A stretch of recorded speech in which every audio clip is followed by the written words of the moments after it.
Olá, amigos. Meu nome é Alessandra e estamos iniciando esse podcast para falar de um assunto muito importante e que muitas vezes é negligenciado pelos estudantes, que é o raciocínio clínico da enfermagem. O raciocínio clínico é a base para todo o processo de enfermagem, onde o enfermeiro agrupa todas as informações com o conhecimento científico adquirido, sendo capaz de chegar a uma conclusão a respeito do caso do paciente. E para dar continuidade, eu trouxe para participar conosco a nossa queridíssima enfermeira Emiline, que vai enriquecer o nosso conteúdo. Olá, galera!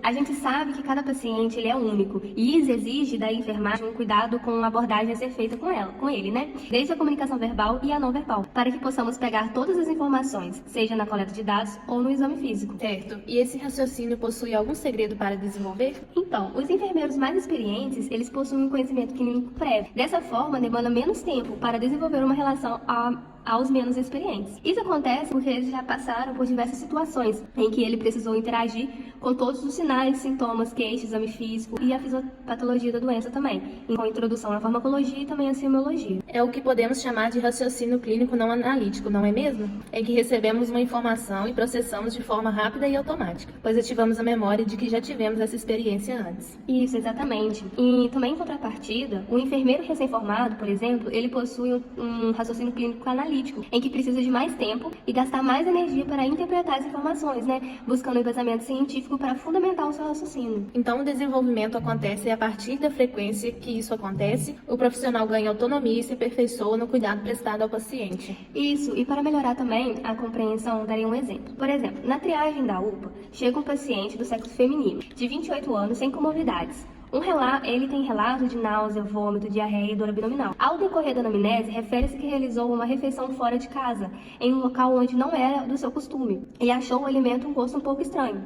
A Maria, enfermeira experiente com 10 anos, que atua na triagem, rapidamente associou que se tratava de uma intoxicação alimentar. Ah, sim. Nesse exemplo, claramente, então, se trata de um raciocínio não analítico. Isso. Agora, eu vou dar outro exemplo de um caso, né, para exercitarmos nosso conhecimento. Vamos lá. Em um hospital em Minas Gerais, no seu pronto atendimento, chega um paciente do sexo masculino, de 34 anos sem comorbidades. Refere-se ser etilista e tabagista. O mesmo acaba de voltar de uma viagem da Amazonas, que havia ido ao trabalho, com relatos de febre alta, fadiga, fraqueza, dores na cabeça e no corpo em geral, náuseas e vômitos. Ao decorrer do exame físico, constatou que o paciente estava ictérico. Ana, uma enfermeira recém-formada que trabalha na instituição há 4 meses, no início ficou em dúvida do que poderia se tratar. Verificou os exames laboratoriais, contágio de plaquetas e enzimas hepáticas.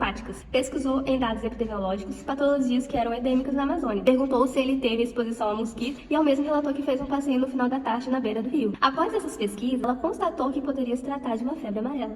A Ana, então, teve um raciocínio analítico. Agora sim podemos compreender a diferença entre os dois. Como é realizada a avaliação de enfermagem? Então, nesse processo acontece a coleta de dados e exame físico iniciais do paciente, possíveis causas que contribuem para o aparecimento dos sinais e sintomas e os fatores de riscos que podem estar associados ao aparecimento das manifestações clínicas. Com isso, todas as informações ajudarão a estabelecer o diagnóstico de enfermagem. Ah, sim. Mas o que seria o diagnóstico de enfermagem? Então, ele representa o julgamento clínico das informações obtidas e a identificação de problemas existentes no caso. Essas etapas, elas consistem na interpretação dos processos, o interpessoal, técnico e intelectual. Existe algum componente do diagnóstico? Sim, são eles: enunciado, diagnóstico de enfermagem, fatores relacionados ou as condições associadas, características definidoras e também tem os riscos. E além dessas etapas, existe mais alguma?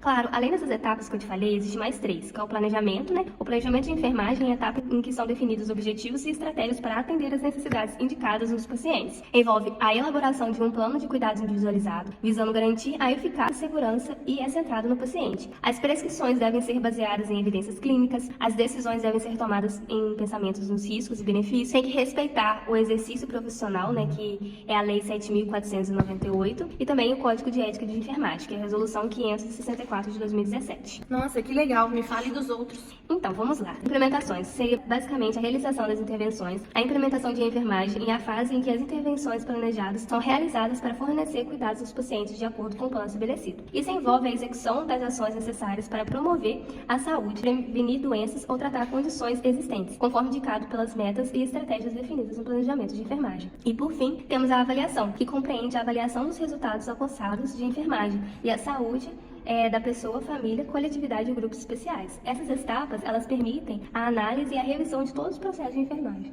Muito obrigada e assim a gente encerra o nosso podcast.